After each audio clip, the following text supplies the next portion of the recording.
Assalamu alaikum. Bütün dünyadaki barlık Şark Türkistanlık qarindaşlar. Bugün Rozunun bayrımı hemminlarning bu Roz bayrımı yetinlarga mübarek olsun. Ailanglarning xotirjamlik, turmushinglarning yaxshi xizmatinglarning utuq bo'lishini tilayman. Bugün ikrandaki çıkışımdaki sebep ötkende men Tumaris Almas Hanım bilen ötküzgen söhbetten keyin qarindaşlardan nurg'un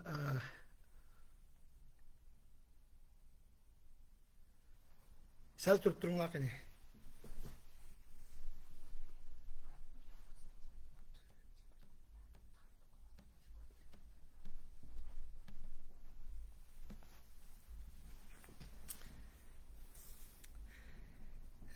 Hani bu texniklik meseleler çıkıp durdu ekan, uni bir tuzab qo'ydim.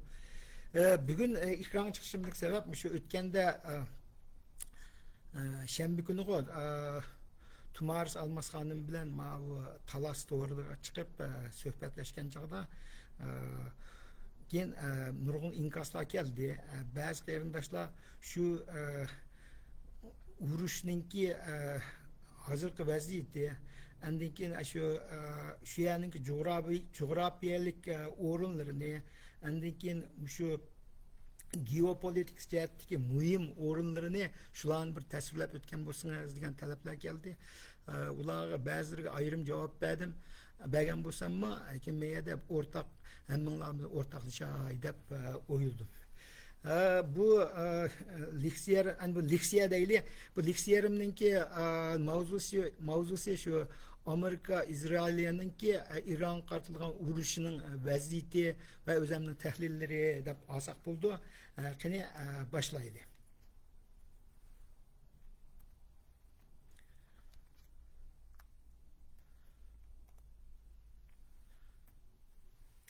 Yani ben bu mavzunu başlaştım burun aldı bilen şu İran'ın coğrafyalik orni, yani etraftaki devletleri, yani şunun okşaş bazı şunun münasebetlik bazı bir uçturlarını sizlerden ortaklaşay.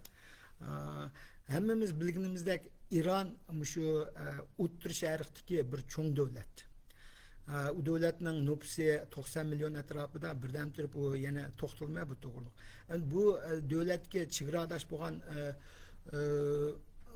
hemme devletlerge digidek bu Müslüman devletleri. Yani İslam itikadı boğan milletler baş kurduğun devletler.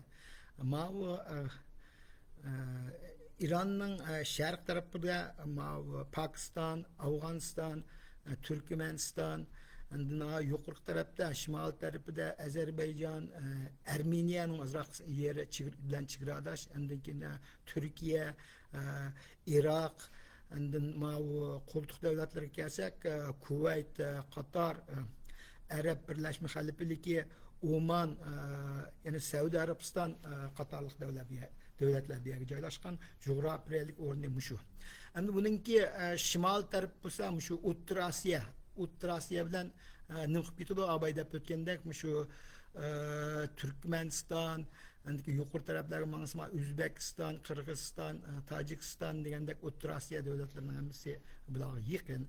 Sharq Turkistonninki bu yer bilan bo'lgan orlig'i xeli jiroq arada ama Afganistan devleti ba, andikin Afganistan bilen Şark Türkistan'ın azraq çigradaş bir kısmı ba. Bu. Endi bir yerde bir yerdeki denizler var da bir qanchası ma Arab denizi degan ma janub tarafida, andikin Oman koltuğu da bir koltuğu var ya da Gulf of Oman deydi. Onun ötkendan keyin ma g'arb tarafida andikin ayta tar bir nimasi var. 21 mil yani 30 kilometrdek kenglikdagi Hormuz bo'g'zi degan rayon bor. Bu bo'g'izninki dünya iqtisodiga bo'lgan ta'sirini hammanglar balkim xabarlarda ko'rib turibsizlar. Endi bu yerda Paris qo'ltiqi degan yer bor. Paris qo'ltiqi degan u andan keyin Oman, Yemen'den ötkendeki bu yak qaraydigan biz Kızıl Deniz oldu. Kızıl Deniz mavi Saudi Arabistan'ınki köp kısmı bilen çigradaş üye. Endi onun yuqori tarafga qaraydigan bo'lsak, Iordaniya, Isroiliya, Livan, Suriya degan davlatlar bor. Bu İsrail'e ait küçük bir devlet. Bu to'g'riliqni biraz to'xtalay bu jugra. Endi yana bir xaritaga kelsak, mana meyada ma'nında şu biraz zoom qilib buni ko'rsatyapman. İran'ni o'zinglar ko'rsizlar, şu coğrafiyalik o'rni ait muhim. Şimal tarafta Türkiye'den ötkenden kinlandın mavi Avrupa'dan tutuşup gidiyor. Mavi yukarı taraf qaragan bolsak, ana Özbekistan, Türkmenistan, Kırgızistan qatar O'rta Osiyo davlatlari, Sharq Turkistonning Urumchi shahridan Tehron shahriga bo'lgan orlig'i 3200 kilometr. 3200 kilometr. Endi bu ağırlıkını biliş için aldı bilen yani manımın şu ağırlık bilen nimini siliştiriyor. Tehran bilen Irak'ın payitahtı Bağdat'ın ağırlığı 700 kilometre. Bu en bir hesapta yakın yerlerde. Benim değişimlik sebep İran'ın hazır işiltiyotgan başkurulduğun bomba deyimiz, drone degan uçqisiz aeroplanlarning mutlaq ko'p qismi şu ağırlıklara yeterleydi. 700 kilometre ağırlıklara yeterleydi. Şunun için ular bombalarını şu etrafta devletlerge çıkan. Bu to'g'ri birden ben to'xtalamiz. Endi Tehrondan Washingtonga bo'lgan ağırlık qanchalik deganda 10,000 kilometr. U xeli jiroq. Endi hozirgi nimada endi Amerikaning ansirayotgani shular agar shu qit'anidan o'tib İran'dan Amerika atalaydigan şu başkurulgan bombaldigan Amerika'nın xatarlik olduğu deydi. İran'ın texnikasi o derece yetmedi, lekin şu taraf qarab ketib bardı. Şunun için ma'ni bilib qo'yinglar. Endi mesela men yana bir narsani deb o'tay, men deb o'tdim. İran'ın etrafidagi hamma davlatlar degandek, Armeniyadan boshqa hamma davlatlar şu İslam dinine itiqat qildi. Bular Müslüman devletleri deb qaraymiz ki. Bu devletlerin hemisi İran'a ait yakın bo'lg'achqa, bu yakın etrafdagi devletlerin hemisi degidek şu İran'ninki qayturma zarbalar uçturdi. Bunu birden tutamiz. Bu yerda yana bir muhim bir narsa nuqta bor. Şimdi jiq odamlar buni sal qarab kelyapti. Ya'ni butun dunyoda hozir 57 Müslüman devletleri var. Yani İslam itiqatı qildigan devletlerden 57'si var. Biroq Yahudi diniga ishonadigan devletlerden fakat birsini var. Yani o şu İsrail'in abay xaritada neye ko'rsatib qo'ydim. Ko'rdinglar, İsrail'in ait kichik bir yer, etrafdagi hamma devletler degidek uningki dushmani bir hisobda. Shu nuqtani deb o'tay dedim. Endi yana bir xaritaga kelsak, bu xaritada mavi abay men ko'rsatdim Hormuz bo'g'zi degan yer. O shuliq Bidrbas degan yerda Omanning şu nima shimol tarafga joylashgan ait tar, yani 21 mil 30 kilometr keladigan bir tar bir bo'g'iz bor. Bu bo'g'izning muhimligi nima deganda, şu İran şu nima Gulf rayonundaki devletler, yani Gulf rayonundaki devletler nima deganimiz şu gaz, may ishlab chiqarilgan devletler, mesela şu yuqori tarafdan mangdigan bo'lsak Irak, Kuveyt, Katar, Saudi Arabistan, Oman, Bahreyn, Katar degan şu devletlerning ishlab chiqargan petrol mahsulotlarining asosan şu 95% etrafındakileri şu boğazdan ötüdü. Bu boğazda ötüdüğün paraxotlarının sani künege 60'dan 80'gacha deb deyildi, ama belki 90'larda bo'lishi mumkin. Her birisi may paraxotning ötüdüğünü. Endi bu yerda kuniga 21 milyon tonluk may şu boğazdan ötüdü. Bu bütün dünyanın ki petrol nimisininki ta'minotininki 20% egallaydi. Endi Xitoyni o'zini olgan bo'lsak, Xitoy o'zi shu İran'ınki 80-90% may mahsulotini shu bo'g'izini o'tkazib Xitoy tarafga mangdi. Hindistonlarmi Hindistondami jiq bordi, ularni yana ayrim so'zlashimiz. Endi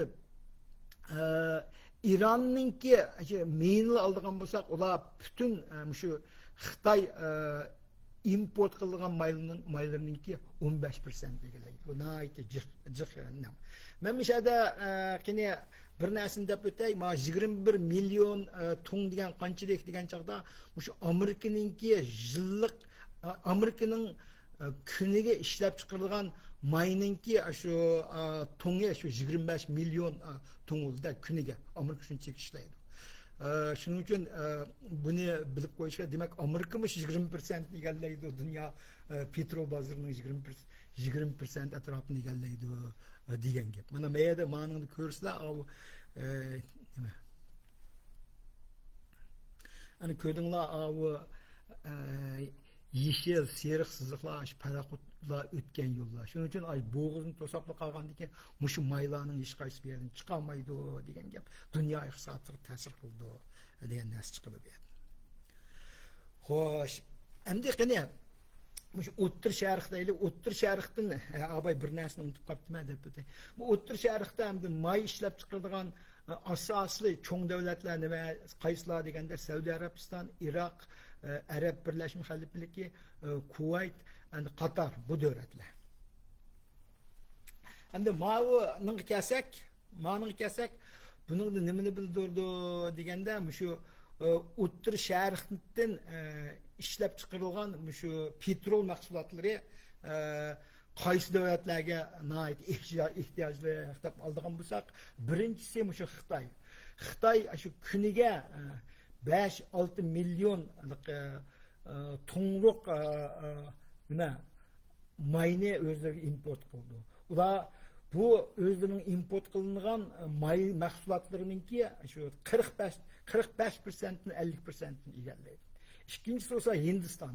Hindistonga 3-4 milyon kuniga 3-4 milyon tonlik may to'shiladi O'ttir Sharqdan. Ular bu may endi Hindistonning 60-65%iga import qilgan maylarni o'z ichiga oldi. Ondan qalsa Yaponiya degan 90%, yani gerçi Yaponiya 2,5 milyondan 2,5 milyondan 3 milyongacha milyon tongacha mayni kirgizdi o'ziga. U bularning 90%i import qilgan may mahsulotining tarkib qismi bu. Ondan qalsa Janubiy Koreya 70%-75% örnek oldu. Avrupa Birleşmesi olsa kuniga 1,5 milyon, kuniga 1,5 milyondan 2 milyon tongacha mayni o'zi kirgizdi. U shu Avrupa ishlatiladigan maylarning 25%dan tarkib topdi. Endi albatta Avrupa qolgan petrol mahsulotini nereden kirgizdi deganda shu Amerika tarafdan, endi bu Rossiya tarafdan kirgizdi. Rossiyadan gerçi Rossiyaga Avrupa Birleşmesi embargo qo'yotgan bo'lsa, lekin maylari o'zining ehtiyojiga yetmaganlikni yana shu Rossiyadan bir muncha maylarni kirgizdi. Yaqinda hammamizning xabari bor, bu Hormuz bo'g'izidagi ziddiyatlar kuchaygandan keyin Prezident Donald Trump Yevropadan kirgizgan maylarni shu ruxsat qildigan bo'ldi. Gerçi o'tgan cheklagan bo'lsa o'z, lekin urushdan keyin shu Rossiyaning maylari shu yana ichildi. Ularni tarafdan ta'minlisi bo'ldi degan gap keldi. Bu to'g'riliq to'xtaydi. Ama yana bir narsani to'xtalay berdi. Endi Amerikaga kelsak, shu Amerika amaliyotda bu O'ttir Sharqninki maylar ancha bog'lanib qolgan emas. Endi ba'zi nimalarga qaraganda ko'p bo'lsa 10% mayni ashaqni Amerikaga to'shib keldi deydigan. Amerikaga özünün ihtiyacı bilen ekirgen gap emas, ma'lum boshqa strategik nimalarni qamdash uchun qilayotgan gap. Tunugin President Trump chiqib so'zladi, bizga u o'ttir sharqning mili bizga kerak emas. President Trump'ın deyişçe 1%, 2% ne kadar meyadimenta 10% dep cıkarak da biz koyman. Lakin bu mu bazılarının mülçerlisi. Lakin President Trump'ın deyişçe fakat şu 1%, 2% mayketi doydu. Demek hem de müşahede mavu abayman dep bittim o Amerika özününki petrol nime ihtiyacını öz qamdap ketiyor. Çünkü künüge abayman dep bittim. Künüge 21 milyon tonluk nime petrol mahsulatlarını işler çıkardı. Ameliyat Amerika'nın özü olsa fakat 20 milyon künüge fakat 20 milyon tonluk petrol ketidikende. Şunun yanında bire u hazır andi qisqacha deb o'tganda qamdab o'tdi degan gap bo'ldi. Endi men yerda Rossiyanikini deb o'taylik. Rossiyaningki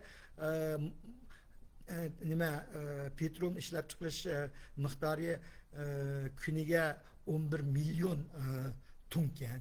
Shuning uchun ular Yevropa ko'pinchisini shu o'zlari faqat 4 million tonni ishlatadi ekan kuniga.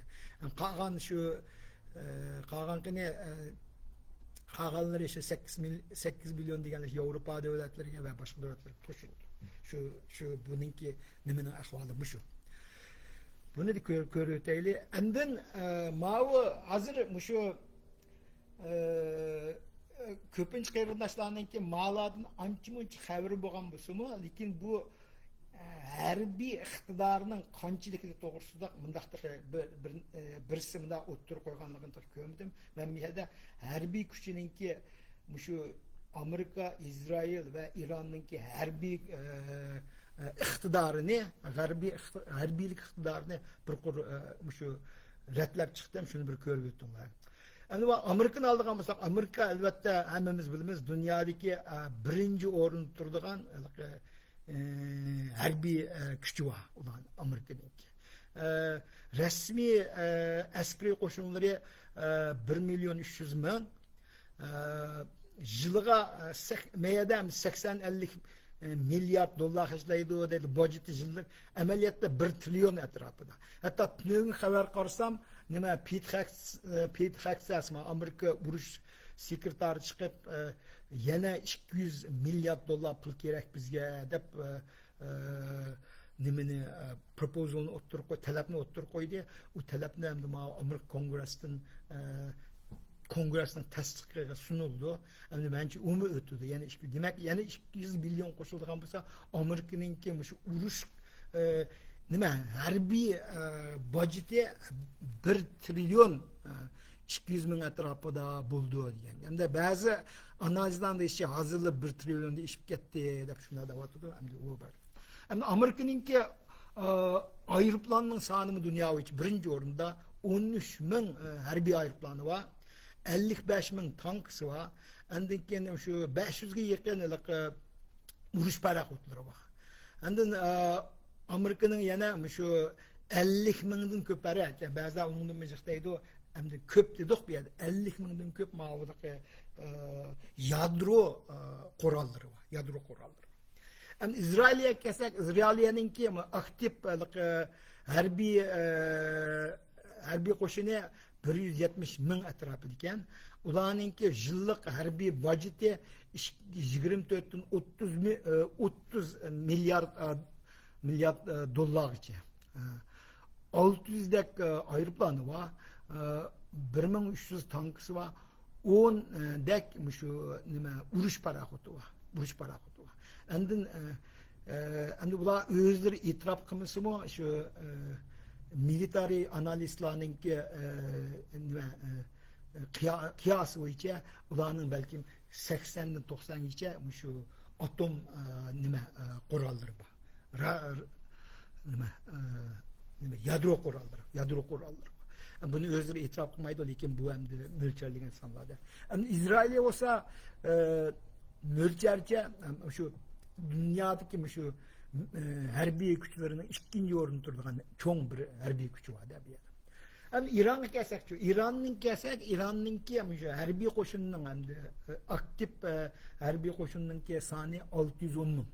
Bunun içinde ma IRGC deymiz, IRGC deganimiz ma İslam inqilobi qo'g'dug'uchi qo'shin deganda, buni IRGC deb adamı şu ulanınki şu 170 ming deb. Bu 170 ming deganimiz 610 ming ishchidiki.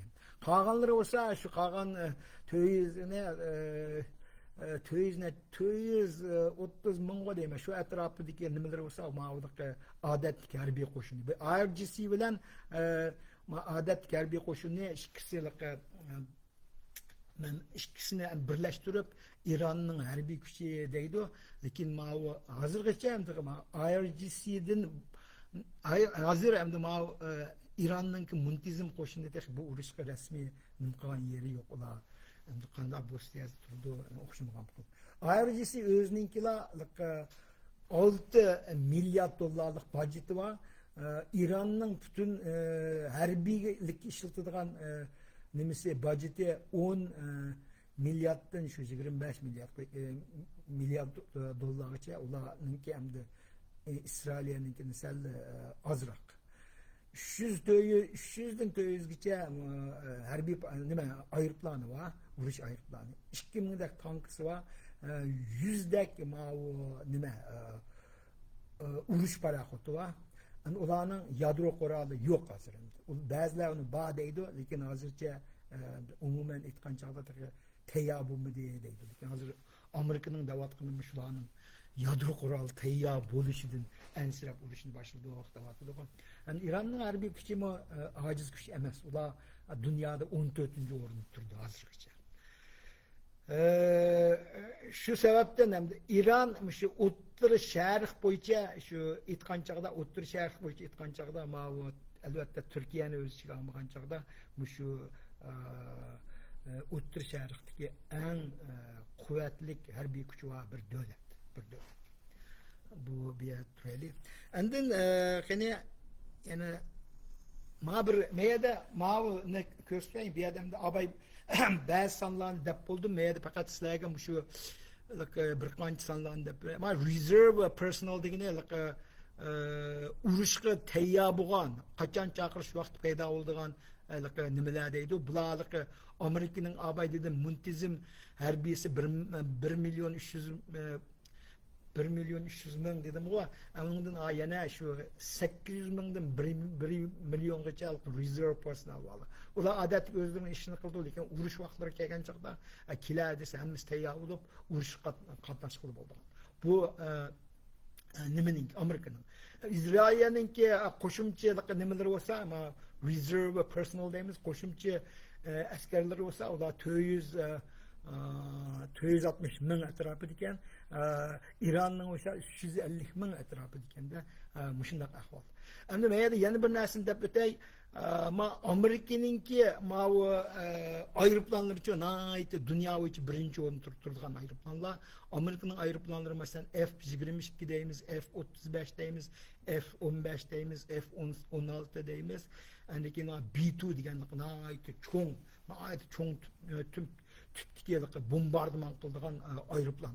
O o'tganda masalan Tehranning yerindagi bir tog'ning ichiga nima tiqilgan shu yadro qurol ishlab chiqarish nimasi, yadro enrichment center demdi, yadro qurolni kuchlantiradigan bir o'rin borda.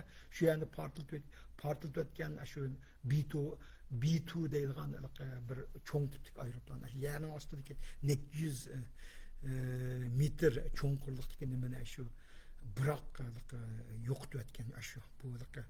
Endi Amerikada yana B-52 tipdagi bir bombardıman qilish aeroplan var. Bu aeroplanlar amaliyotda 2. Dünya urush mezgillarida shu nima yasalgan aeroplanlar ekanda. Hozir 90 yil bo'ldi, lekin 90 yil bo'lsa-ma, bu da shu İran urushida shu B-52 nima ishlatdi yani. Konrab ketdi degan bilan yana urush asqatdi ekanda. Hem İsrail'in aeroplanları olsamış F-35I deydi. 35I degine belki şu F-35'ninki İsrail'e işleyen tipi buluş mümkün. Şunun için I degen koşuluptu. Endiki ama Amerika'nın F-15, F-16 Katar aeroplanları var ki F-35 ularda bağ yokluğunu bilmeymen yok tek durdu.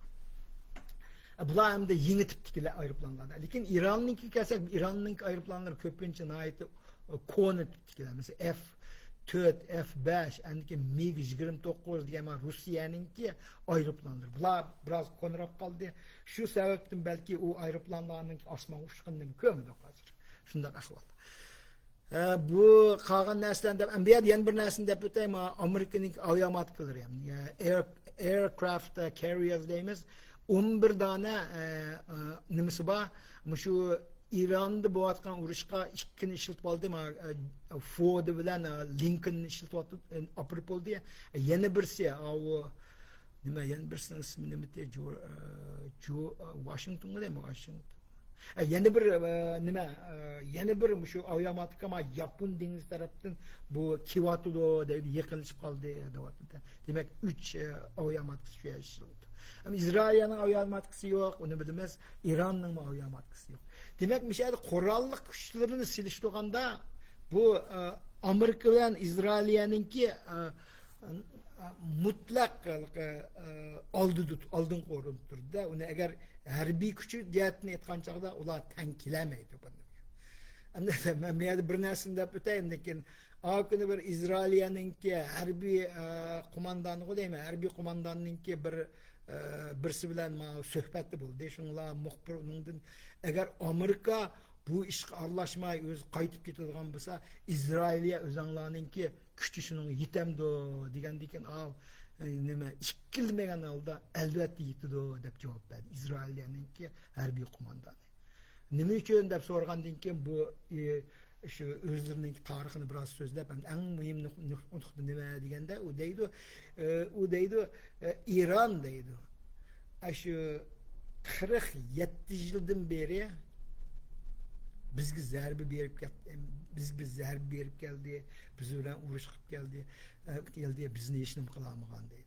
Ya'ni yan birisi deydi, butun shu O'rta Sharqdagi mutlaq ko'p musulmon davlatlari, masalan Misr deymiz, Qatar deymiz, İrdaniya deymiz, andikin Iroq deymiz, shu davlatlarning hammasi bizga qarshi urush qilib boqqan, hech qaysi qazanamagan. U vaqtda Amerika bunchalik bizga yordam qilgan yeri yo'q deydi.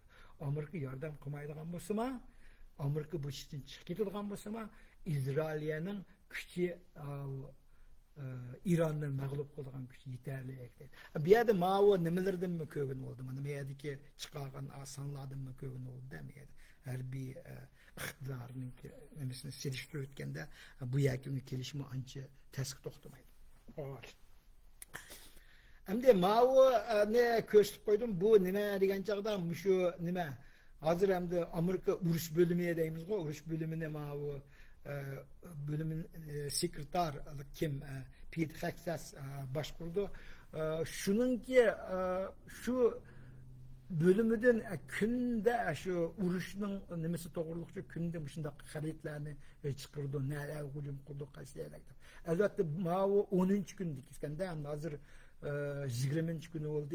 10. günü kelgen çağda partlatkan orundan, İran'ın kançilik orundan partlatkanlığı bir yer gösterdi. Ben birden bunun gama toxtulma. İsrail'e özüla şu İran'ınki 7,5 min animasyonunu inik götürerek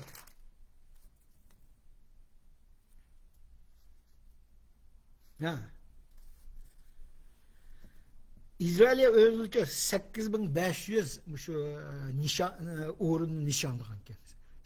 Ularınki hem asasen hemmisini yani nişanlıgan yerlerin hemmisini bombardıman kıldık dedi.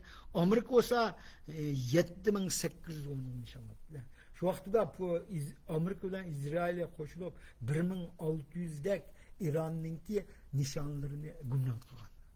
ona ait çoğun nimelerdi. Ama İran'a gelsek, İran endi qaytırma zərbi bədi o dep geldi ya qaytırma zərbi bir vaxtıda nima qildi deganda shu atrofdagi davlatlar misol meyda ma xaritida ko'rsatib turibdi ayda Omanға hujum qilgan endi bularning hujum qilganlari asosan nima boshqarilgan bomba bilan drone ushqusiz aeroplanlar shular hujum qilganga uni hammamiz xabarlarda ko'rib turdik. Ular qaysi davlatlar hujum qilgan deganda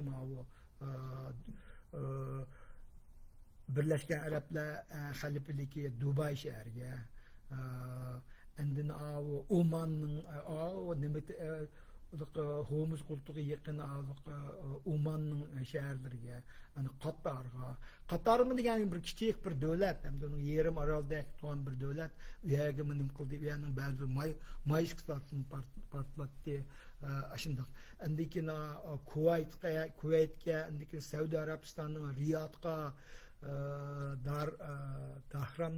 Dahran degan shaharga mushtaq shaharlarga hujum qildi. Iroq tarafga hujum qildi. Iroqning Bag'dod emas. O'sha nima? Erbil degan bir ekan Mosulning janubiy tarafga joylashgan. U yerni portlatdi. Andikin Turkiyaga bir ikki qatimdak otgan bo'ldi. Suriyaga otdi. Andin o'shtapdi Iordaniya andikin nima? İsrailiya taraflarga shu nima boshqarilgan bombalarni atganda bu o'rin. Yani bu o'rinlarning hammasi o'zining atrofidagi davlatlar, uning o'zining atrofidagi musulmon davlatlar. Ba'zilar nima uchun shunday qildi bu qanday bir sarangliq deydi. O düşmana bir yoqqa qayrilib qo'yib, aşaqda nima uchun o'zining mesela Qatar degan davlatlar amaliyotda munosabati Iron bilan shunday yaxshi. Qatarga mana shu to'xtamay etib keldi. Nimalarga Kuvayt taraflarga, Kuvaytlar degan asosan urush qatnashmaymiz deb kelgan davlatlar. Shundaqda hamda bu ishninki bir yaxshi yer nima deganda mavu Afg'oniston, Pokiston qatorliq davlatlarga hech qanday hujum qilgan yer yo'q. Endi hujum qilmasning sababi nima deganda balkim birsi ba'zi deydi u yoqninki chegaradosh rayonlar asosan odamlarga oid ozor rayonlar geopolitik jihatda ancha muhim rol o'ynamaydi shu u bir andikin o'zining Pokiston bir kuchli davlatda Afg'oniston bularga chiqilmas nimasini qildi. Pozitsiyada hozir taraflarga chiqilmadi. Lekin ma'u nima deymiz ma'u Ironninki g'arb davlatdagi arab o'ttir shahar davlatlarining hammasiga degidek shu nim quvvatida ularni qarshilik ko'rsatyapti. Bu yerda shuni bir deb o'taymi yerda shu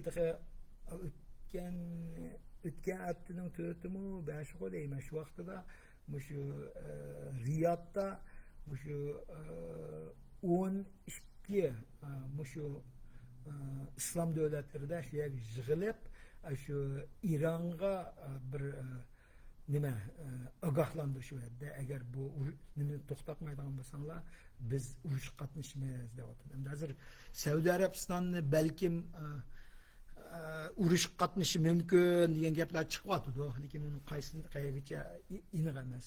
Endi Turkiya ham asosan nima o'ttir nima turdi, lekin Turkiya ham bu da Fidan degan nima tashqi ishlar ministrining shu yig'inga avatdi. Demak 12 musulmon davlatlar birlashib bir bayonot e'lon qilib Ironga qarshi ogohlantirish berdi. Agar darhol to'xtatmasanglar bo'lmaydi deb. Hammamizning xabari bor.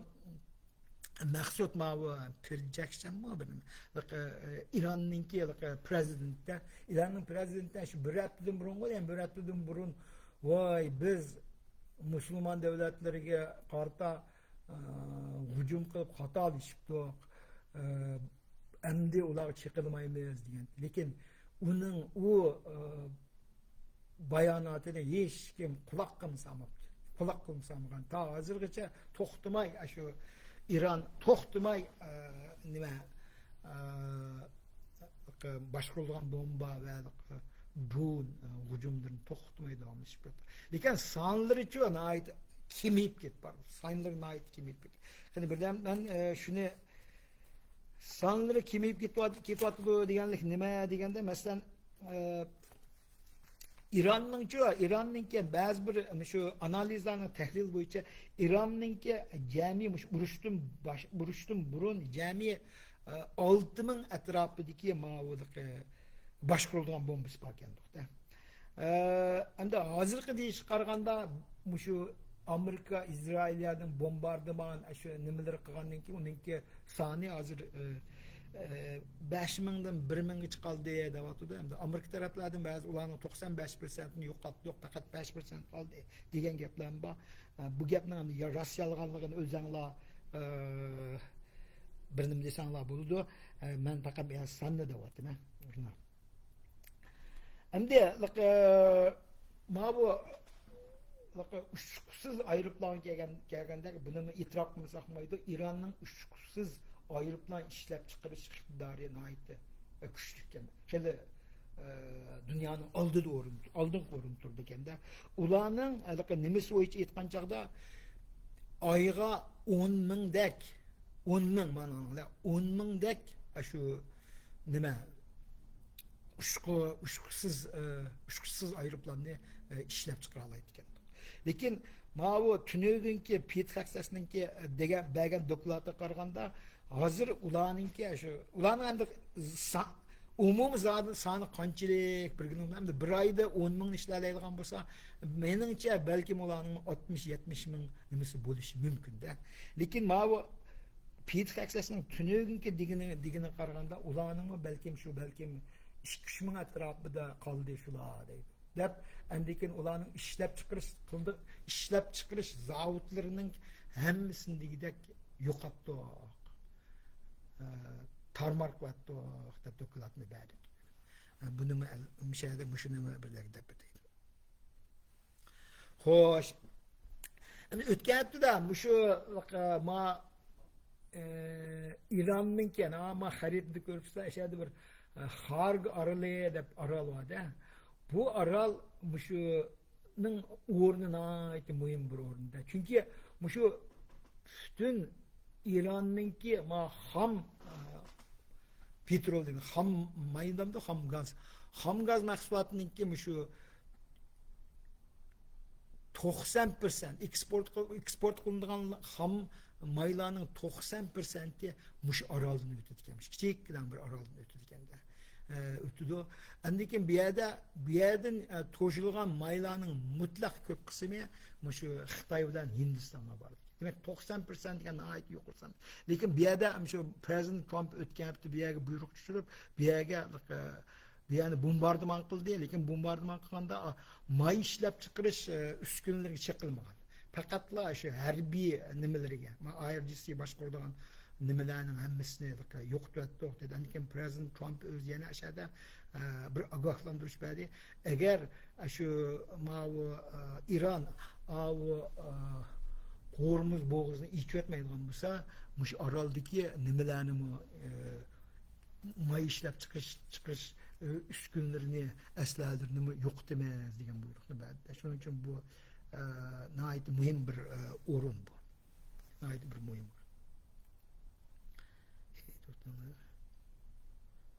Bu işini buldu.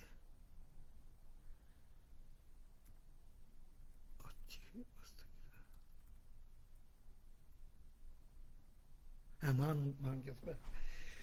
Müşnak ahvolimdi. Bu şunun için aqranlar bu orolninki coğrafiyalik o'rni nihoyatda muhim. Biyani bombardman qilganligimi Amerika nisbatan bir cho'ng bir ish deb qaraldi. Shunday.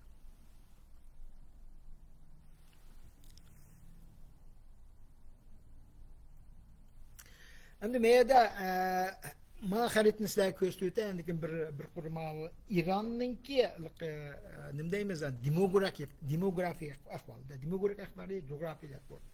Bu İran endi İran amaliyotda bir ko'p millatni tarkib topgan bir bir devlet.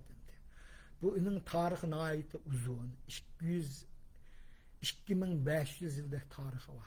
Hem de dünya medeniyetininki, konu medeniyetininki bir en bir ilgar bir devletlerinin biri. Uruş başlaştım bana yani 1960 neçinci yılları oluyor mu? 1960 neçinci yılları bu İran diyen dünya boyunca ikinci çoğun iqtisadi orunga çıqqanda. Nəhayət tərəqqilənген devletdi. Keyinindeki mavi İslam nimeleri radikalçılardı beyan egeldi olgandikina devletin asta veyran kılıp hazır halet keltirip hazır bir hesapta gaday devlet o. Çünkü gaday devletinin buğanın sebebi ma dinni arqılıq baş bildiğin devlet o başka o dinni erbaplar din şu ayatollahlar emisi özlerinin şahsi menfaatinde devletin halkının nimeleri anca qarab gelmegen.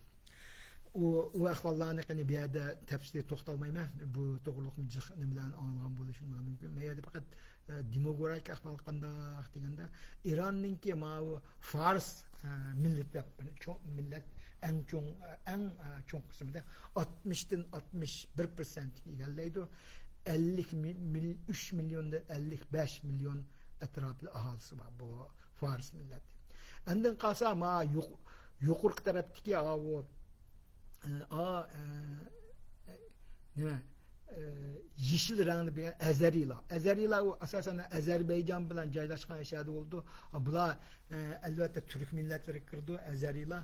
Bularmı şu ikinci orundaki çoğun milletken ikinci orundaki çoğun millet. Ular İran nüfusuniki 16'dan 20% egallaydı.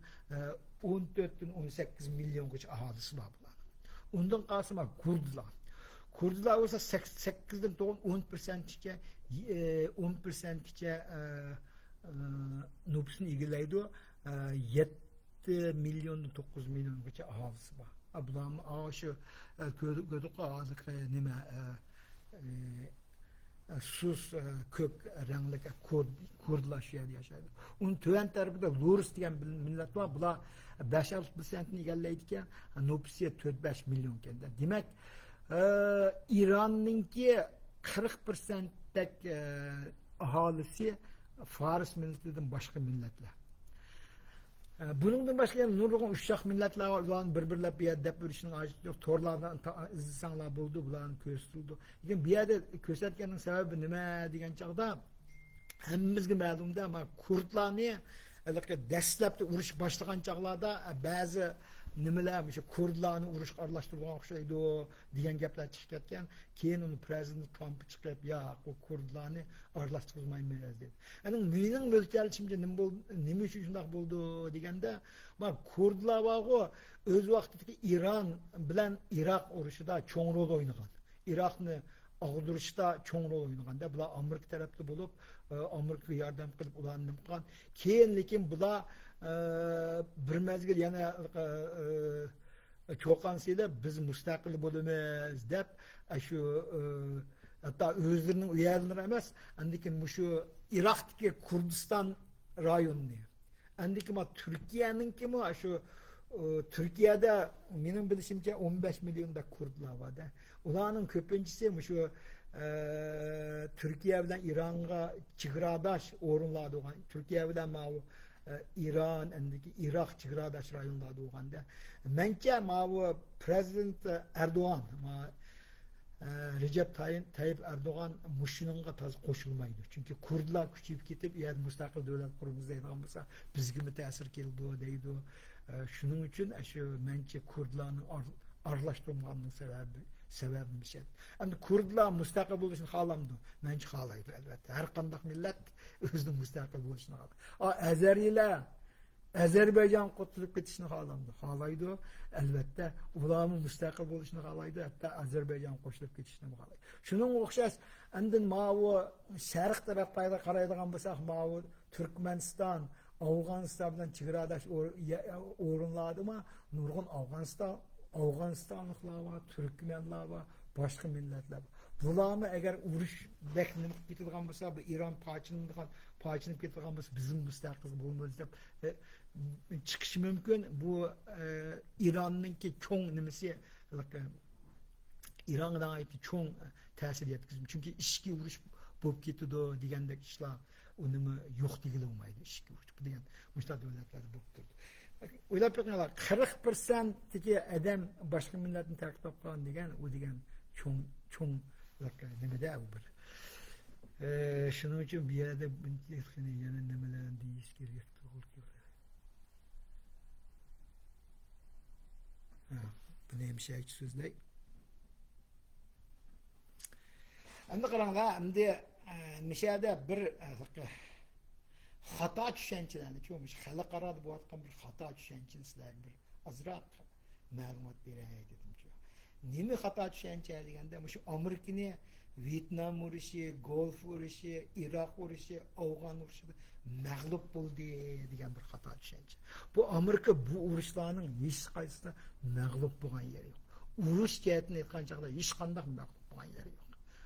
Vyetnam urushini oldi. Vyetnam urushiga kelganda Amerika qaysi tarafdan g'alaba qildi deganda, Vyetnamning janubiy qismini ayrim bir davlat qildi. Ayrim bir davlat shimolning kommunist sistemini to'sab qo'ydi yashadi. Keyin albatta Vyetnam uni buni qilib hozir birlashib ketdi, bu ikki birlashib ketdi. Endi Vyetnam urushida nima uchun mag'lub bo'ldi deganda, tashqi nimadan emas, Amerikaning ichidan bu urushga qattiq qarshilik ko'rsatdi. Chunki u vaqtda mushu Vyetnam urushiga $1 trillion deb pul tashlandi. 58 mingdan ko'p amerikalik o'ldi. Endi keyin bu inson nima jihatini aytgancha 2-3 million odamning beshidan odamning qolisi ketdi, o'ldi deganlikda shunday bo'ldi. Shunday qilib bu ta'siri nihoyat kuchli. Endi keyin bu uzun yil davomlashdi. Shu garchi urush o'zi ashadi bo'lgan bilan, lekin bu Vyetnamning nihoyat joyil vatanparvar qilgan ular shu to'xtamay Amerikaliklarni u yerda birdan bu yerda o'ltirib shunday qilib 58 ming o'ldirgandan keyin endi Amerika ishchidan buningga cho'ng qarshiliklarni ko'rsatib, hatta prezidentning istibo berishini keltirib chiqdi. Shuning bilan buni endi xalqaroda Vyetnam urushida Amerika mag'lub bo'ldi deydi. Ma'lum jihatdan mag'lub bo'ldi, lekin urush jihatdan mag'lub bo'lgan yeri yo'q. Vyetnam bilan Amerikaning oraliq qanchalik o'ylab ko'ringlar. 12-13 ming kilometr yiroqligi. Ashyaga harbiylarni to'shib, shu moyoqda kommunist Xitoy va oyoqda Rossiya nim qotidi, ashta qilib yana bardosh qilish 8 yil turaldi. 8 yil turib keyin o'zligidan chekinib chiqdi. Bu shu 1964-yildan 1973 yil bo'lgan bu. Endi mana bu Gulf War deymiz. Gulf War degan 8 oy, 7 oy davomlashgan bu urush, bumi Iroqqa qaratilgan bu urush. U vaqtda shu Amerika buning nima g'alaba qozondi? Buning g'alaba qozondi degan Saddam Husaynni shu nima ishlab chiqarishga, yadro qurol ishlab chiqarishga ishlab chiqarmaslikka qo'l qo'yg'izib, undan keyin nima qilib Amerika andigan g'alaba qilgan holda u yerdan chiqib ketdi. Uzun tumidi u yerda. Xashligan puli nihoyat shu $140 milliard. 294 odam o'libdi, o'ylab ko'ringlar. 7 oy urushda 294 amerikalik o'lgan. Endi aholiga yetkazgan insonni xili ig'ir, 20 mingdan 35 minggacha fuqarolar o'lgan shu vaqtda. Ashta bo'lganda. Endi keyin Iroq urushi bo'ldi, Bush nimqon ikkinchi qatim Iroq urushi qanday bo'ldi deganda, u 2003-yildan 2011-yilga davomlashgan. Bu urushdimi bir hisob mundaqcha aytganda Amerika futdi. Chunki o'zinglar o'ylab ko'ringlar, shu urushning boshida bir haftaning ichida Amerika Bag'dodni yeb ketgan. Iroq xalqini ozod qildik deb shu vaqtda chekinib chiqmoqchi bo'lgan kech, lekin u yerdami yana ma'lumki Saddam Husaynning bir aqlli ishini qildi-ku, endi aqlli deymiz. U qanday qildi degan butun qorallarini o'zining askarlariga nim qilib, sizlar shu partizanlik qilinglar deb nim qilib shu o'zini özünü cininde ayrılıp şununla yo'qolib ketdi. Bunun Amerika'nın qaşlagan puli, ana Amerika'nın Amerika'nın harbiy kuchi şu vaqtda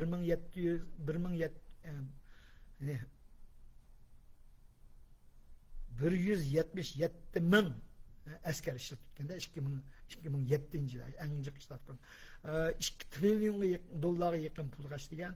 Yani Amerika'nın 5 mingdak askari o'lgan. Yani fuqarolarning o'lishi shu 27 mingdan 40 minggacha deydi. Bunday ahvolda. Lekin Amerika buningdimi g'alaba qilib chiqyapti. G'alaba qilib chiqib, andikan o'zlariga qanday bo'lmasin burunqi Saddam Husaynning rejimini almashtirib qo'yib, boshqa yangi rejimni chiqarib qo'yib, ana shu 8 yil yurib asta yenib chiqdi. Buning yana bir sababi shu Amerika ishki jihatda uning qarshi urush qarshilik qilgan sababidan yenib chiqqan. Yani Afg'oniston urushiga kelgancha, Afg'oniston urushiga kelgandimi shunday bo'ldi. Afg'onistondami urushda dastlab qadamlar nihoyat cho'ng g'alabalarni qozondi. Amerika 2001-yili besib kirganda aşı Talibanlarni nimalarni hammasini tarlab qilib to'g'laydigan yerdan qo'g'lab chiqarib yetib shundan lekin u yerda undaymiz hamda nima bo'ldi deganda Afg'onistonning shu partizanlari andiki yerlik nimalar uchun nihoyat kuchli chiqdi. Chunki Afg'oniston uzun yillardan beri urush qilib kelgan davlat, andiki boshqa davlatlarga işgal bulunmagan bir devlette. Ular öz vaqt Angliya bilan urush baqqan, o'zinglar bilasizlar. Angliyani mag'lub qilgan. Yani keyin Rossiya bilan urush qildi, Rossiyani mag'lub qildi. Endi Amerikaga kelgan chaqda Amerika 20 yil turib qoldi. 20 yil turish jarayonida ma songa qarab o'lgan Amerikaliklarning soni 2461. Lekin Afg'onliklarda 52 mingdan 69 minggacha o'lgan. Hatta bazılar milyonlar adam öldü deydi. Unchilik mi emas bu nimaga u sonlar kelgan chog'da nima qilaydi? 52 mingdan 69 minggacha adam shu vaqtda o'ldirilgan. Qashligan pulni aytishda 2 trillion 31 milyon 2 trillion 310 ming milyon nima? Trillion. Bütün 31 trilyon dolar pul qaşlanganda 20 yil davomlashdi. Amerikani uzun yil shu urush bilan nima qilib jihatlardan ziyon tortqizgan bo'ldi. Keyin hattolik eng oxirida Biden buyruq tushirib bo'ldi, yenib kelaydi deb ashadiki Amerikaning bazalarini, Amerikaning qurollarini hammasini shu Talibanga tashlab qo'yib yenib chiqdi. Bu jihatdan hamda mag'lub bo'ldi. Lekin urushda mag'lub bo'lgan yer yo'q. Shuni diqqat qilaylik. Shu Amerika mag'lub bo'ldi. Yana bir narsani deb o'taylik. Shu buni to'g'rilik men o'tgan bir narsani yozib qo'yib qo'ydim sizlarga ko'ring. Amerika degan-chi qaranglar. Amerika degan shu qurilgandan tortib ta hozirgacha 250 yil bo'ldi mana qurilgan. 250 yil jarayonida her yıl degidek urush qilib kelgan davlat. Bir ikki urush orqali Amerikani bunday mag'lub qilamiz degancha bir xam xiyol, uni ishlarni qilolmaydi. Mushu urushlar qarab qilganlar, xaslab ketgan pullar, so'zilgan yillarni qarab. Bu faqat 4 cho'ng urush. Buningdan boshqa Koreya urushini oldigan bo'lsaqmi, Amerika Vyetnam urushiga o'xshashlar, oyoqda Sovet bor, ama vaqtdagi hamda sobiq Sovet ittifoqi bor, uningdan qolsa Xitoy bor. Xitoy degan shu 100 minglagan askarlarni avtib, milyon askar deydi ba'zi. Askarlarni avtib Koreya urushidami g'alaba qozonmagan. Chunki Koreyada Janubiy Koreyani Shimol Koreyaningki ishg'ol qilishidan saqlab qolgan. Saqlab qilib Aru daryosi degan yerda kelishim tuzib, endi ishga borib qo'ygan. Uningdan mag'lub bo'lgan yeri yo'q qarindoshlar. Shuning uchun mushtaraklar kelganda Amerika nimadan chiqib ketadigan bo'ldi? Nima? Qadin ketadigan bo'ldi. Amerikaningki dunyodagi nimasi o'rni yo'qolib ketdi. U bu deydigan gaplarcha sabda quruq boradi. Mencha u quruq. Okay. Bo'ldi endi jug'rafiyalik nimalar to'g'riliq men 5-chilik deputat endi men hozir navbatda bo'layotgan ishni. Mana men dedik ishlarni bir qur nima xulosalab yakunlab chiqay. Shuning bilan bugungi leksiyamiz mishadi bo'lsin. Qarab beringlar. Bu urush shu fevralning 28-dan boshlab mana bugun 20-mart bo'ldi. Bugungacha mana 3 hafta urush qilindi degan gapda. Endi kelayotgan boshlab 4-haftadan boshlab. Bu urush ne endi Prezident Trump'ning dastlabda degini nayt chaqqan urush bo'ldi. Balkim 3-4 kun bo'ldi degan gaplarni deganda, lekin urushning o'zgarishi bir odamningki o'ylig'indek bo'lmaydi ekanda. Bu urush bir hafta emas, yana 3-4 hafta davomlashishi mumkin dedi, hozir 4-hafta kelib qolaydi. Endi ba'zilar chiqib yana bir necha davomlashishi mumkin dedi. Hatto Pete Hexas shunday dedi. Yana bir gap ketishi mumkin deyapti. Ba'zilar hatto bu degan shu yani bir yerimizgacha yoki uzun muddatli urush bo'lib ketdi degan gaplarni qo'yadi. Bularni hozir bilmayman. Hozir hech kim bu to'g'ri xulosa chiqara olmaydi. Qani bu mening bu yerda fikrim, qani saqlab boqaylik, ishlar nerdan nagacha bo'ldi deganni qarab boqaylik. Ammo bu urush shu O'rta Sharq tarixidagi uzun yillardan burungi eng xatarlik ta'siri eng keng tarqalgan bir urushga aylanib qoldi. O aniq. Endi Amerikani oldigan bo'lsak, Amerika bilan Izrailning kuchi bugunga qadar men abay deb o'tdim, Amerika bilan Izrail birlashib 16 mingdak shu Ironninki shu harbiy nishonlarini yo'qotganda. Bu yerda men bir narsani qistirib qo'y. Bu ba'zilar u yerda qo'pib nindayotdi deganda, voy. Ya'ni bu hozir saltib deb gapirman. 16 mingdan qildi. Lekin shu Ironninki mavu ballistik misal, ya'ni mavu yana nima boshqarilgan bomba bazasini yo'qotdi, havo mudofaa sistemasini yo'qotdi, endi navu drone ishlab chiqarish ashlarini yo'qotdi, endiki navu Ironninki mavu dengiz mudofaa nimasini yo'qotdi. Endi bu yerda yo'qotdi deganimiz mening gapim emas. Pete Hexasninki Amerika urush bo'limidan taqatdan yo'qotdik dedi. Ularning endi mavi havada uçayotgan aeroplanlarni İranning aeroplanlarini ko'rmadik. Dengizda yurgan urush paraxodlarini ko'rmadik. Shuning qaraganda shu yo'qotganni rostdak deb o'ylayman. Endi men yerda Prezident Trump o'tganda chiqib bir nima dedi? U dedi Ironningki 60 dan ortiq shu nima urush paraxodlarini dengizning tagiga tushiryapti, yo'qotyapti deganlar gapda. Endi shu İranning harbiy qo'mondonlik sistemasini tarmar qildi degan gaplar tarqaldi. Lekin shu Ironningki hozir shu boshqarilgan bomba tarqatadigan o'rinlarninki 95% ni yo'qotdi dedi. Ammo Amerika tarafininki deyotgani qanday deganda, Amerika Izrail tarafininki nimalarni men jiq ko'rdim. Ularning degani qaraganda qayerdan shu boshqarilgan bomba itilgan zaman oqidanlar shu F-56, F-35 degan aeroplanni avatiblar, yana shu bombardimon qilib yo'qotdi deganda, bularni endi shu xabarlarni bor. Ashta xabarlar. Endi yana bir nima kelganda mavi Amerika Xarg araldagi harbiy aslalarini buzib tashladi. Andiki mavi İsrail'e olsa hiç tünügün mavi Janubi Paris gaz meydanı degan bir çoğun meydan bakende tabii gaz işlep çıkardığı meydan. Şu yani ama İsrail tarafını partlatkan buldu. Ama bununla Prezident Trump'ın narazılığını bildirdi. Bizgi meslet samaylı İsrail'e öz aldığı bu işini kıttı dedi. Netanyahu mu çıkıp biz öz ihtiyarımızdan kıldık Amerika arlaşma dediğin gapini cazimleştirdi.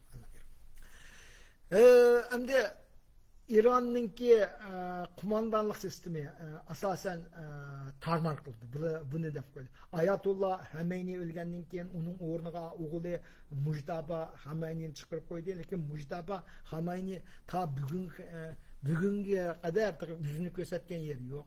Onu bärler ağır yardal bulup yatıdı. Yoki mesela meyip bulup yatıdı. Yoki mesela ölüp ketdi degan xabarlar var. Ama ölüp ketdimi, ketmedi onu bilmeyme, onu görmez yani. Lekin ta bugün kadar o yüzünü göstermedi. Fakat tayinlendi degan kuni onun rasmini ekran gelip çıkarını gördüm.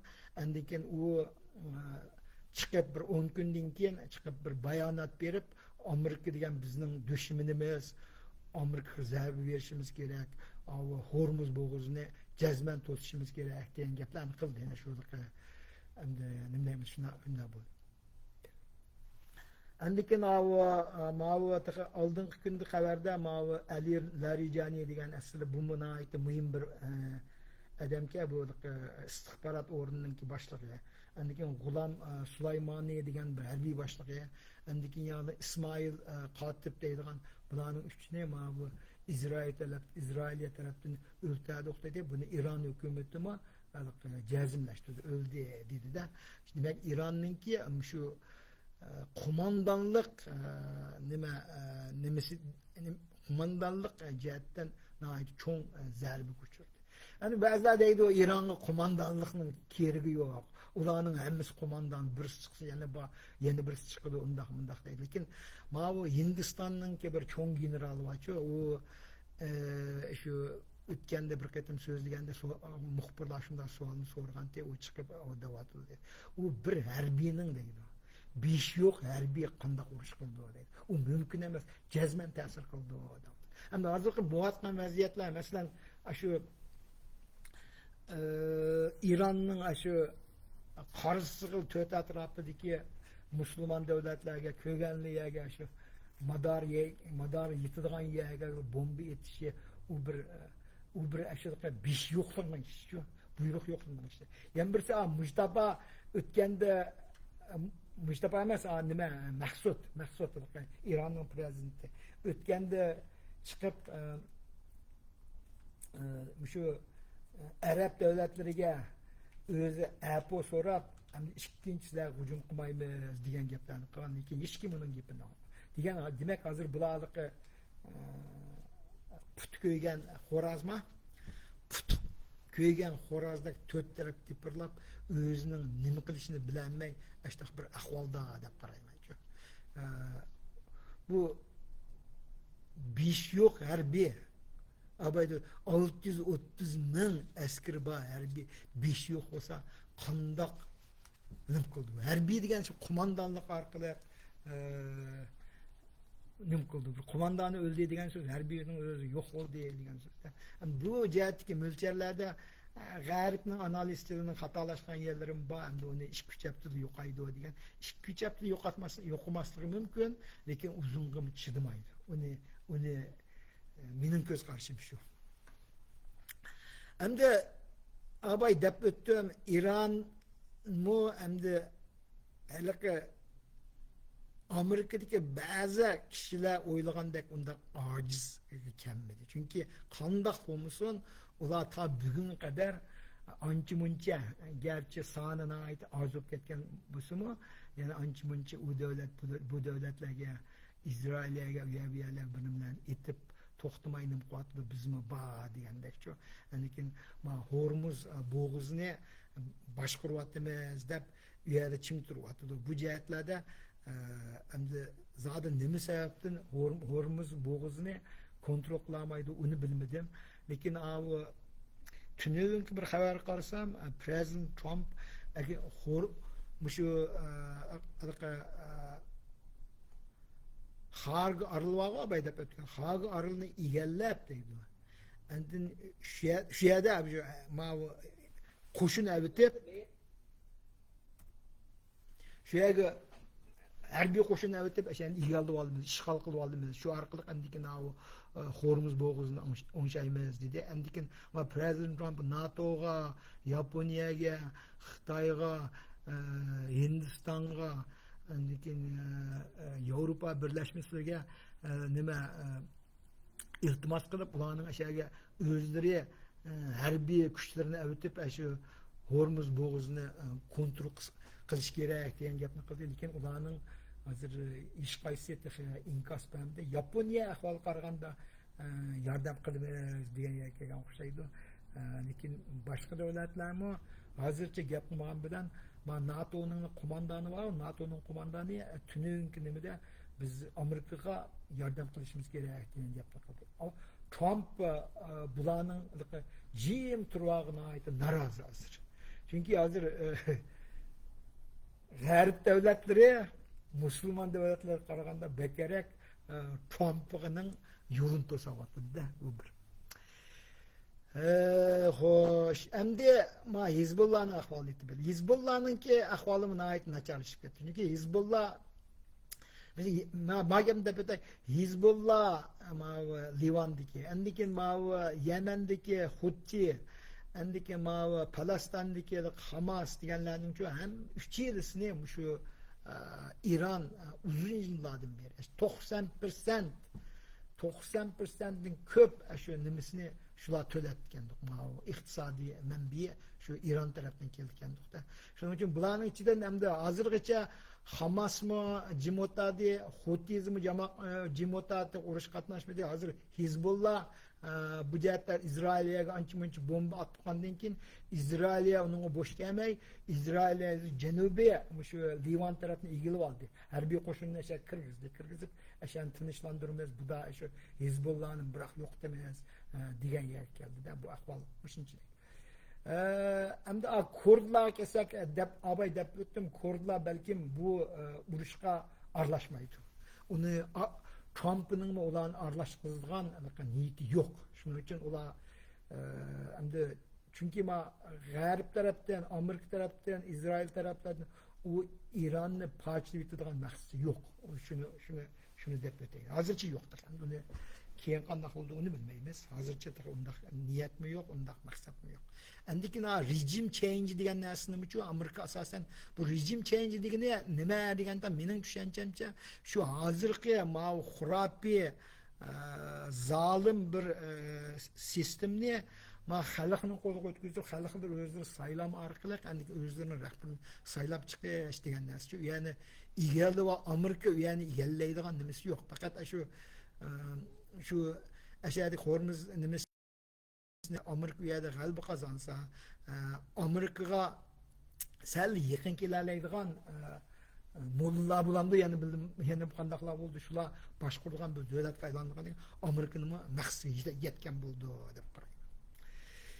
Yani veya da bir narsani şu ahirgi nuqta deb o'tay, bu nima degan taqdirda şu urush boshlagandan tortib ta hozirgacha İran taraf cazimleştirgen ölgen adamın sanını 1400'e varmaydı aslında. İran'da ölgenlerinde. Livan'da biraz köp adamlar öldü. 90'da artık adamlar Livan'da ölüptü. Net yüzdeydi bazılarının şunu çelik yaptı. Ama bazı bir mesela. Ama İsrail'den ölgen adamların sanını fakat 20 ekan. Amerika'nınki şu 13'ten 15'gachadaydi öldürülüptü. Bu bir. Endiken bazı bir yağın haberler var ki şununla dikkat edin. Amerika'nın avyamatı öt gitipti degan o yağın çıktı. Amerika'nınki 20'dek aeroplanını İran tarafından urup düşürüp yetipti degan o yağın. Endiken yani nurg'unlagan shunday yağın haberler var. Çok ait köp tarqalyapti. Şunun için şu xabarlarni ko'rgan chaqda nihoyat diqqat qil. Endikin yana bir narsani deb o'taychi. Bu o'tganda qarasam ashada birisi ashada bir nimalarni yozibdi, bir maqolani. Mana İran tarafdan chiqqan maqola. Amerika bilan Isroilning maqsadi İranning shu nima xalqini keng ko'lamda qirish, o'ltirish. Lekin u shu paranglarga mana mayadiki İran hükümeti itiraf kılan san özü eşliğine zitki vardı da özünde vardı. Oylap bakın 16 bin İran'ın nişanını partlatkanda eğer 16 bin etilgan bomba değil. 16 bin bomba birisi birden atkan 16 bin adam öldürgen oldu. Çünkü ben İran'ın çıkargan saldırı çok etti işledim. Bence hem İran'da ölgen adamların sani cıklıken köpüncüsü yani şu harbi esler bilen münasebetlikler. Mesela bir zavutta işlevatkan adamlar bağdı.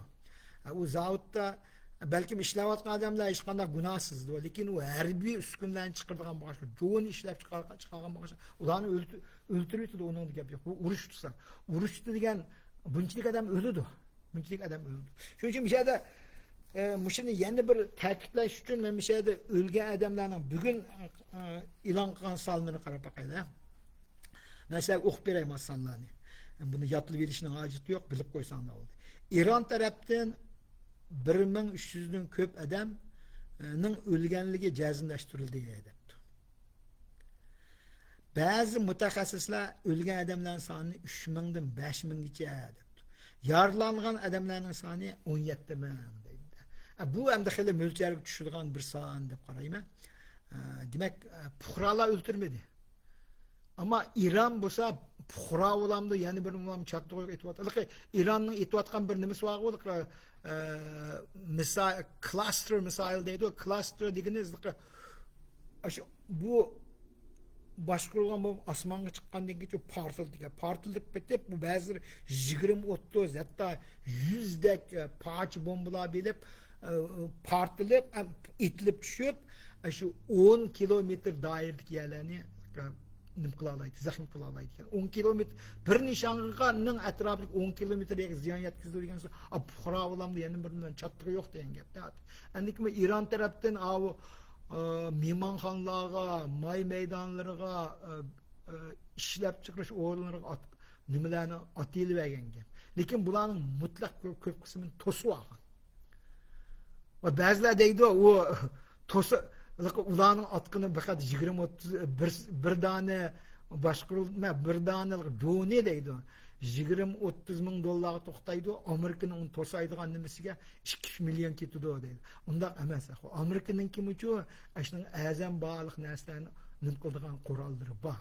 Masalan, Ukraina shu 5-6 ming dollarga ishlanadigan bir qarışlık gösterilen nimeleri bakende, drone kelgen zaman onu itip düşürüyor derler. Ukrayna şu korallarını Amerika'ya beğen bulsun mümkün. Bunu bilmem diye olmayacak ama beğenmeyeceğim. Hatta öz uçak aşkarıma yardım kılmaya deyden 11 devletten şunu zakas tutlaştık korallar. Lakin şundaktı mı? Yani bir nesin deputay bir yerde o Otur şehirlik devletlerge düşken bombalarının 95%'ni köpərəki deydi. Tosulup atılır deydi. Tosulup atılır deydi. Şunun için o mındak ketdi. Bu endikin İran'ınki ölüm sanını açtaq. Endiki Livan'ınki deydi. Livan'da meyede bugünkü xəbri qarsam 1000'dek adam öldürüldü deydi. Livan'da çok. Asasen Hizbullah'danınki. Endikin 1 milyondan köpərək adam deydi. Öz orunlarını kozgulup yani küçük ketken gap deydi demdi bir kaçılı demdi bu kuralavanın kündü bombardıman kaldı. 1 milyon adam kaçılı deydi. İsrailiye'nin ölgen adamın sani 12'den 22 geçe deydi. 200 adam yaralangan deydi. Amerika'nın 13'ten 15 kişi adam öldürüldü deydi. Lakin bulanın köpüncüsü dostluk bombalama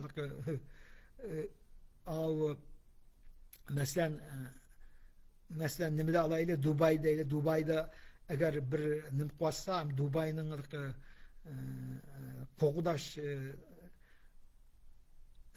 nime zerbini koğdaşlık bombalarını etip aeroplan Amerika'nın aeroplanını çekip etken gap aeroplanı açtılar. Hiç kayısı bulanın hiç kayısı İran tarafından öldürgen emesken. Bu böyle Irak 70'te adam öldürdü.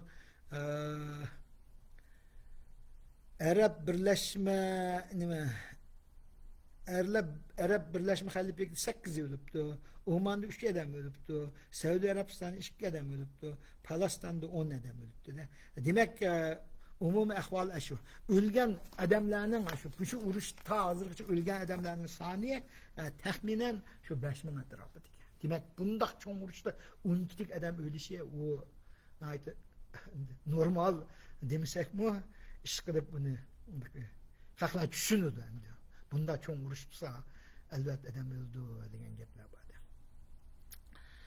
Xo'sh, qani endi xuloslab aytganda hozirgi urush, shu Iran urushi yana bir hafta davomlashamdi yoki yana 2-3 hafta davomlashamdi yoki qancha oy davomlashamdi uni uqmaymiz.